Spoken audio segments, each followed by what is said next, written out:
Police found the car abandoned on a deserted mountain road. The engine was cold, but the gas tank was full. The vehicle was in perfect working order. Inside, there were snacks, maps, and a functioning heater. Yet, 5 men stepped out of this warm car and walked into a deadly blizzard. No coats, no gloves. Weeks later, one was found starved to death inside a trailer filled with food he refused to eat. They weren't murdered. They weren't kidnapped. Why did they run from safety, only to freeze in the dark? To understand the tragedy that unfolded in the mountains, you first have to understand the men. In their hometown of Yuba City, California, they were affectionately known as the Boys. Although they ranged in age from 24 to 32, they possessed a shared innocence that kept them bound together in a world that was often too complex for them to navigate alone. They weren't just friends. They were a brotherhood, anchored by their shared struggles and their absolute loyalty to one another. Ted Weiher was the heart of the group. At 32, he was a gentle giant who waved at strangers on the street and lacked the capacity to understand malice. He worked as a janitor and saved every penny he earned, dreaming of a simple, orderly life. His best friend was Jack Madruga, 30 years old, a man who took immense pride in 2 things: his impeccable driving record and his car, a turquoise and white 1969 Mercury Montego. Jack was the responsible one, the designated driver who never let anyone else touch the steering wheel.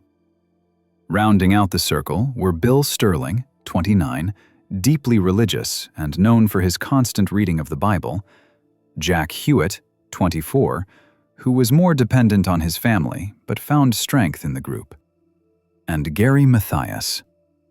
Mathias was the outlier.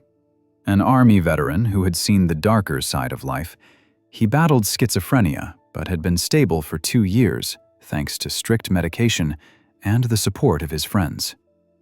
They were functional, employed, and deeply loved by their families. But crucially, they were men of routine. They didn't take risks. They didn't deviate from their plans. They relied on structure to feel safe. On February 24th, they had a single, joyful purpose. Their basketball team, the Gateway Gators, was set to play in a tournament the very next day. They were excited, prepared, and, most importantly, they were together. The evening of February 24th, 1978, began with pure excitement. The group piled into Jack Madruga's Mercury Montego and drove 50 miles north to Chico. Their destination was California State University, where they cheered from the stands as UC Davis played Chico State. By all accounts, the mood was high. Their own team had a tournament scheduled for the very next morning, and winning was the only thing on their minds. They were happy, loud, and completely at ease.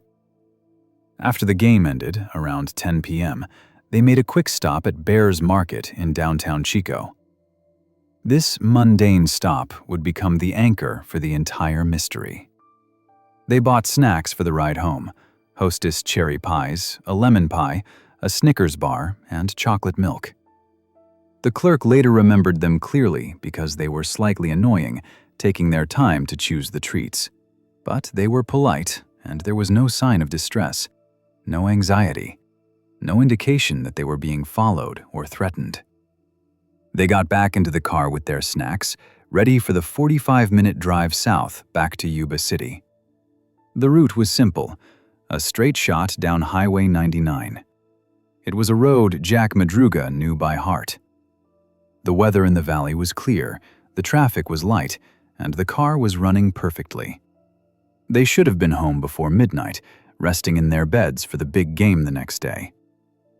But they never turned south. At some point on the outskirts of Chico, the turquoise Mercury Montego missed the exit for Yuba City. Instead of heading towards safety, the car turned east, directly toward the pitch-black, snow-covered elevation of the Sierra Nevada mountains. As the Mercury Montego climbed higher into the Sierra Nevada, the paved highway ended, giving way to a rough, dirt track known as the Rogers Cow Camp Road. The temperature plummeted with the altitude.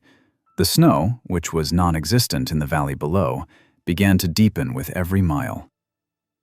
Why Jack Madruga, a man who obsessively protected the undercarriage of his beloved car, would drive it up a rocky, suspension-destroying logging road remains one of the case's most baffling questions.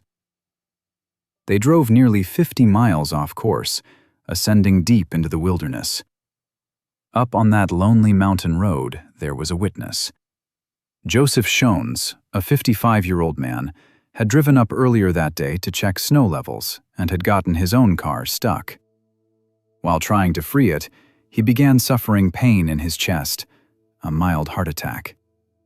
Alone, freezing, and immobilized by pain inside his vehicle, he spent hours waiting for help. Around midnight, he saw headlights cutting through the darkness behind him. Shones thought he was saved. He watched as a car, the Mercury Montego, approached and stopped about 70 feet behind him. He later told police he saw lights and heard a car door open and close. He also described seeing a group of figures moving in the light, and possibly what looked like a woman with a baby, though likely a trick of shadows and pain. Desperate, Shones climbed out of his car and yelled for help. But the reaction he got was chilling. Instead of rushing to aid him, the figures went silent. The headlights on the Mercury turned off immediately. The group didn't speak. They simply ceased to exist in the darkness. Terrified by this unnatural silence, Shones retreated to his car, where he stayed until morning, listening to the wind. Unaware that 5 men were walking away from their warmth and safety, heading straight into the deadly void. 5 days of agonizing silence passed. In Yuba City, parents paced by telephones that never rang. Search parties scoured the valley floor, assuming an accident on the highway. It wasn't until February 28th that a Forest Service ranger noticed something out of place high in the snowline. The turquoise Mercury Montego, sitting alone on the Rogers Cow Camp Road. When investigators reached the site, the scene was bafflingly pristine. There was no crash damage. The car wasn't even truly stuck. The tires had spun in a few inches of snow, but 5 healthy men could have easily pushed it free. The gas tank was a quarter full, plenty of fuel to run the engine and the heater for hours. They had warmth, radio, and shelter right there. Inside, the evidence of their last normal moments remained. The candy wrappers from the market were scattered on the seats. Maps were folded in the glove box. But the keys were gone. And strangely, the driver's side window was rolled down, allowing the freezing mountain air to fill the cabin. There were no footprints leading away. The fresh snow had wiped the slate clean. There was no sign of a struggle, no blood, no dents. It looked as if they had simply stopped the car, stepped out into the dark, and vanished. The discovery of the car ruled out a kidnapping or a hijack. It presented a far more disturbing reality. Whatever happened that night, they had chosen to leave the safety of the vehicle. They had walked away from their only lifeline. Winter held the mountain in its grip for months. It wasn't until June 1978, as the snow finally retreated, that the mountain gave up its dead. The discovery began 19 miles further up the road from the abandoned car, at a remote Forest Service trailer. Inside, investigators found a scene of slow-motion horror. On a bed, wrapped in 8 sheets, lay the body of Ted Weiher. Ted hadn't died quickly in the storm. The autopsy revealed he had survived inside that trailer for anywhere from 8 to 13 weeks. But the details were heartbreaking. He had lost nearly 100 pounds, wasting away from starvation and frostbite. And yet, the trailer was stocked with sea rations, enough food to keep all 5 men alive for a year. There was a propane tank outside for heat, full and ready to be turned on. There were matches to start a fire. Ted had used none of it. He had starved to death in a room full of food. He had frozen in a shelter that could have been heated. It appeared that the men, perhaps terrified of getting in trouble for breaking in, or possibly gripped by a shared delusion that they weren't allowed to touch the supplies, had chosen to suffer in the cold. As the search widened, the remains of the others were found scattered in the surrounding woods.